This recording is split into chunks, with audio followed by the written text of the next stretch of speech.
에벳의 아들 가알이 그의 형제와 더불어 세겜에 이르니 세겜 사람들이 그를 신뢰하니라. 그들이 밭에 가서 포도를 거두어다가 밟아 짜서 연회를 베풀고 그들의 신당에 들어가서 먹고 마시며 아비멜렉을 저주하니 에벳의 아들 가알이 이르되 아비멜렉은 누구며 세겜은 누구이기에 우리가 아비멜렉을 섬기리요. 그가 여룻바알의 아들이 아니냐. 그의 신복은 스불이 아니냐. 차라리 세겜의 아버지 하몰의 후손을 섬길 것이라. 우리가 어찌 아비멜렉을 섬기리요. 이 백성이 내 수하에 있었더라면 내가 아비멜렉을 제거하였으리라 하고 아비멜렉에게 이르되 내 군대를 증원해서 나오라 하니라. 그 성읍의 방백 스불이 에벳의 아들 가알의 말을 듣고 노하여 사자들을 아비멜렉에게 가만히 보내어 이르되 보소서 에벳의 아들 가알과 그의 형제들이 세겜에 이르러 그 성읍이 당신을 대적하게 하니 당신은 당신과 함께 있는 백성과 더불어 밤에 일어나 밭에 매복하였다가 아침 해 뜰 때에 당신이 일찍 일어나 이 성읍을 엄습하면 가알 및 그와 함께 있는 백성이 나와서 당신을 대적하리니 당신은 기회를 보아 그에게 행하소서 하니 아비멜렉과 그와 함께 있는 모든 백성이 밤에 일어나 네 때로 나누어 세겜에 맞서 매복하였더니 에벳의 아들 가알이 나와서 성읍문 입구에 설 때에 아비멜렉과 그와 함께 있는 백성이 매복하였던 곳에서 일어난지라. 가알이 그 백성을 보고 스불에게 이르되 보라 백성이 산꼭대기에서부터 내려오는도다 하니 스불이 그에게 이르되 내가 산 그림자를 사람으로 보았느니라 하는지라. 가알이 다시 말하여 이르되 보라 백성이 밭 가운데를 따라 내려오고 또 한때는 무오느님 상수리 나무 길을 따라오는도다 하니 스불이 그에게 이르되 내가 전에 말하기를 아비멜렉이 누구이기에 우리가 그를 섬기려 하던 그 입이 이제 어디 있느냐. 이들이 내가 업신여기던 그 백성이 아니냐. 청하노니 이제 나가서 그들과 싸우라 하니 가알이 세겜 사람들보다 앞에 서서 나가 아비멜렉과 싸우다가 아비멜렉이 그를 추격하니 그 앞에서 도망하였고 부상하여 엎드러진 자가 많아 성문 입구까지 이르렀더라.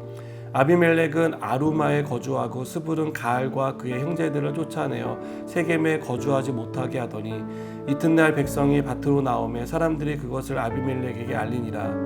아비멜렉이 자기 백성을 세 무리로 나누어 밭에 매복시켰더니 백성이 성에서 나오는 것을 보고 일어나 그들을 치되 아비멜렉과 그때는 돌격하여 성문 입구에 서고 두 무리는 밭에 있는 자들에게 돌격하여 그들을 죽이니 아비멜렉이 그날 종일토록 그 성을 쳐서 마침내는 점령하고 거기 있는 백성을 죽이며 그 성을 헐고 소금을 뿌리니라. 아멘.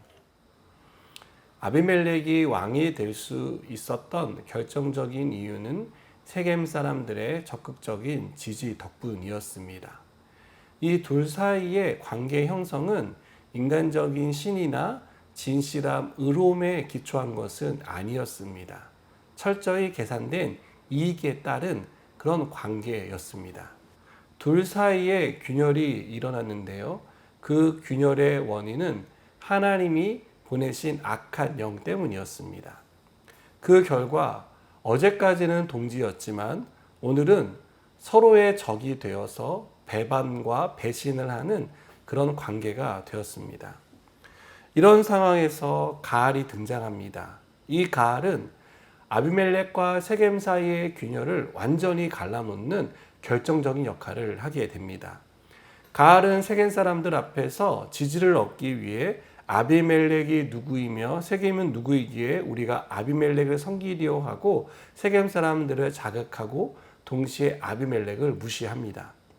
이것은 아비멜렉에 대한 가알의 도전처럼 보입니다. 하지만 우리는 이 모든 일 가운데 아비멜렉과 세겜을 향한 하나님의 심판이 준비되어 있다는 것을 엿볼 수 있습니다. 얼마 지나지 않아 가알이 이끄는 세겜 사람들과 아비멜렉 사이에 전쟁이 일어납니다. 이 전쟁의 결과에 대해서 44절과 45절은 아비멜렉과 그때는 돌격하여 성문 입구에 서고 두 무리는 밭에 있는 자들에게 돌격하여 그들을 죽이니 아비멜렉이 그날 종일토록 그 성을 쳐서 마침내는 점령하고 거기 있는 백성을 죽이며 그 성을 헐고 소금을 뿌리니라고 말하고 있습니다. 아비멜렉이 전쟁에서 승리했습니다. 그리고 한때 자신의 동역자이자 지지자였던 세겜 사람들을 모두 물리쳤습니다. 세겜의 이 멸망은 공의로운 하나님의 심판이었습니다. 세겜은 아비멜렉을 도와 기드온의 자녀 70명을 죽이는데 동조했습니다. 또한 그들은 왕이신 하나님을 배신하고 아비멜렉을 왕으로 세우는 어리석은 결정을 했습니다. 여러분, 하나님은 행한 대로 갚아 주시는 분입니다.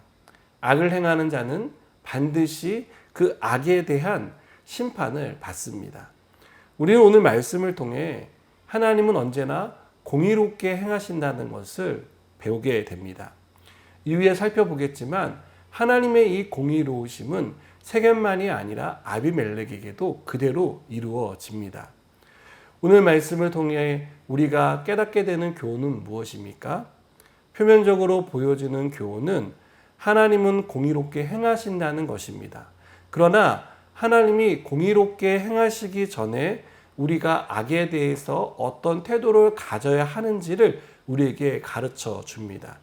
하나님이 악을 싫어하시듯 우리도 악을 싫어하고 하나님이 악에 대해 심판하신다는 사실을 알고 우리도 악에서 떠나는 적극적인 태도를 가져야 합니다. 또한 하나님은 공의로운 심판을 하시기 이전에 그 심판을 왜 하시는지에 대해서 우리로 하여금 생각하게 합니다. 하나님은 우리를 사랑하십니다. 하나님은 공의로운 하나님이시기 이전에 사랑의 하나님이시라는 사실을 우리는 기억해야 합니다. 그렇기 때문에 악한 환경 혹은 악한 자들과 손을 잡아야 할 그러할 어떤 선택의 기로에 놓였다면 우리가 이 사실을 기억하고 하나님이 그토록 싫어하시는 악을 적극적으로 떠나는 그러한 모습을 보여야 한다는 것입니다. 그것은 하나님의 공의로운 심판이 두려워서가 아니라 우리를 향한 하나님의 사랑이 크다는 것을 알기에 그런 선택을 해야 한다는 것입니다. 사랑하는 여러분, 오늘도 우리 주변에서는 많은 악들이 일어날 것입니다. 어쩌면 나에게 그 악한 유혹의 손길이 뻗쳐올 수도 있습니다. 그때 우리가 기억해야 할 것은 하나님의 공의로운 심판과 하나님은 그 심판에 앞서 우리를 사랑하시기에 우리가 악한 자리에 빠지지 않기를 원하신다는 것입니다. 이것을 기억하고 악에서 떠나고 악을 피하는 저 여러분 되기를 바랍니다. 기도하시겠습니다. 하나님, 우리가 하나님이 우리에게 무엇을 요구하시는지를 배웠습니다. 특별히 악한 자와 함께하지 않게 하시고 악인의 꾀에 빠지는 자가 되지 않도록 우리를 붙잡아 주시옵소서. 하나님의 사랑을 깨닫고 공의로우신 하나님과 같이 우리도 공의로운 삶을 살아가게 하여 주옵소서. 예수님의 이름으로 기도드립니다. 아멘.